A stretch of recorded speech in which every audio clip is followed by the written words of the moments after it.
What's going on, guys? It's LQG, and today I'm back with another video. Shout out so today we have for you guys Untold Larry Bird stories. For the video. Now, I already did an Untold Larry Bird trash talk stories, and if you want to go ahead and check that out, it will be the first link in the description, so you can go ahead and watch that after you watch this video.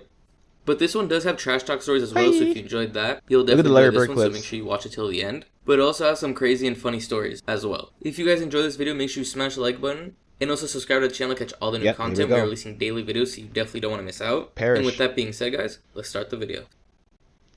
You at the three-point competition, walking in the locker room. Who's playing? Did you really say that? Who's playing for second? Yeah, I did. I felt so bad.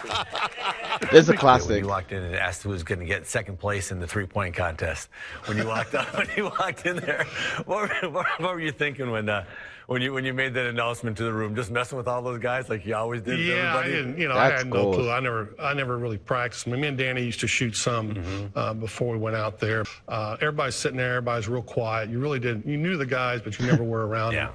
Three-point contest at the All-Star break, and Larry walks in and says, "I hope all you guys in here are thinking about second place because I'm winning this."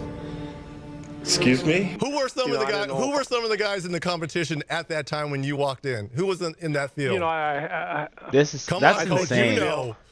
Insane confidence. No, I don't really remember. Dell Ellis. Yeah, Dell. What's Hodges. the kid that's Hodges. Leon Wood. And I'm sitting there with one of my teammates, Leon Wood, it was a great three-point shooter. Everyone hated that moment. comes in last. And nobody's really saying anything, so I walk in and look around, and it just came out. He says, "Who's coming in second?" You already know who's going to win this. It was so quiet. And after that, I said, oh, man, these guys ain't got no chance. And I got lucky because I almost got beat in the first round. But what was the reaction after you said that? Like, oh, that's just Larry Legend, or did it get dead silence in there? It was silence. It was silent? I think they were a little nervous. I like it. Yeah, he got under their skin. I had no clue I was going to win it. Successful. But, you know what? That's just funny. part of the competition. Yeah. You see Larry finishing off. Look at that smooth and of rhythm. course, you know shot, what he did. One step back, pick it up. Should I react to Larry Bird's back three-point contest He is like wins? a machine, Let me know. and the results are almost like a machine. He didn't take off his top yet. No, he hadn't. I didn't see when he took off his top. It's hard to shoot out the Bird just made 23. And then the walk off with your hand up. I mean, come on, Coach. Come on. Well, I was struggling in that final round in Chicago. I know that. And I just got hot there the last 2.5 racks. You know, when you're shooting them, you don't know what the score is. Right. You got 12.5K. I had a feeling by the way the crowd was going, I had to make the last one. And when I let it go, I felt it was, sometimes you shoot them, you think they're going in, they don't. But that one there looked perfect all the way. So if it would have bounced out, I would have felt like an idiot. Well, but it went in, I got lucky and got the check and went home. Larry Bird! That's insane. That's like a magical touch. 17 to That's 15. clutchness when you need it most. The long-distance shootout crowd at Chicago Stadium. He didn't take off his He top. and Ainge, I think, were both in the three-point contest together, and Larry won the contest. And then one day we got on the bus, and we were on the bus for a few minutes, and Larry said to Ainge, he goes, "Hey, Danny," and Danny goes, "Yeah, Larry." He goes, "Who's the three-point king?"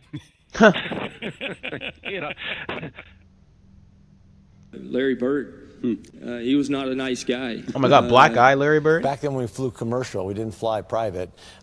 We played in a Tuesday night game in Cleveland. Matter of fact, there was one game in Cleveland. And he told me where he was going and where he was going to shoot. Nah, I won't hear about it. Okay. I won't hear about it. It was 91-92 season, and we was playing the Boston Celtics. It was Bird, McHale, Parrish, the great three, Watch out. And we was up 1. Okay. Where he was having a pretty rough first half, and in the old days in Cleveland, you walked off the court the same way at halftime, and I kind of puffed up on him and walked beside him and was like, "Yeah, you're 1 for 10." I was like, "That's defense, and he just kind of looked at me and said, "There's 2 halves." He tried to mock Bird? Back out and hit about 10 in a row on me. And we was up 1. Okay. He said, "Who's guarding me?" as we come out of timeout. Now remember, I'm a rookie because Price is out because he hurt. Right. He says, who's guarding me? I says, Craig Elo. He says, why you got that white boy on me?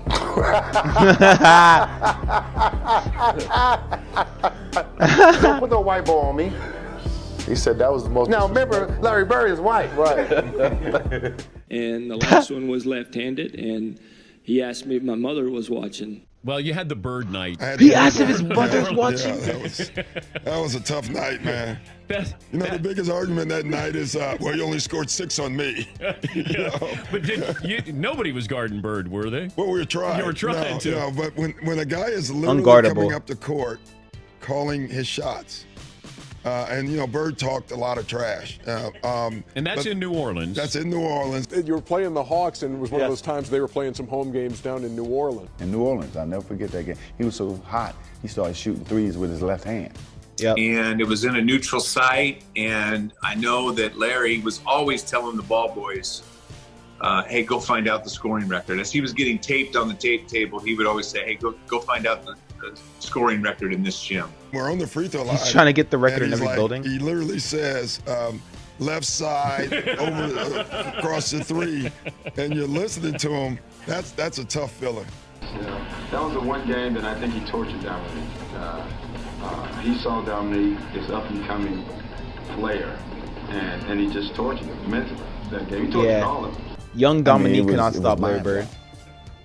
I think Bird went by the bench one time, too. He fell in the bench. Oh, he did. Yeah, and he called that one. That was the one where he fell in it. He literally said, off the glass into the trainer. And, yeah, and so it was a bad night. It's going to be a 3, and it's going to be awful beats. And then he said, who wants it? And I think Ricky Brown, I'm not for sure who it was, ran out after him. And he shot this high rainbow. It goes in. Ricky bumps into him and accidentally knocks him on our trainer's lap. So it was exactly what he said. Antoine Carr and Cliff Livingston got fined by Fratello, I think. And Eddie Johnson. Yeah, they're just celebrating. Celebrating Bird. Yeah, it was the best film session. Every time when I see Mike, we still laugh. God, it was so it was the greatest film session ever, because back then you didn't have, you know, you watched the real game and just went, you know, with a video, and Mike rewound the celebration 20 times. He just kept not the shot, he just kept rewinding it, showing the guys. You remember they're giving each other high five. And then somebody falls off the bench. Yeah, too. that was Eddie Johnson. Yeah. Eddie Johnson falls off the bench in laughter.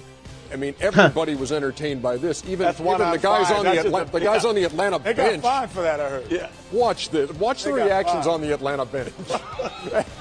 You see Scotty Hastings. Yeah, they just can't believe it. Watch, they can't believe their eyes. Over here. They're watching greatness. They're watching greatness. Greatness appreciates greatness. And our film session was 20 minutes of that.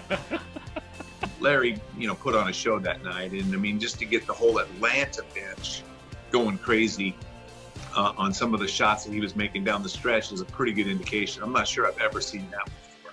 And we never shook hands for 13 years. All right, you too. I hope you enjoyed that video. If you did, leave a like, comment, subscribe if you're new. I'll catch you next one. Peace.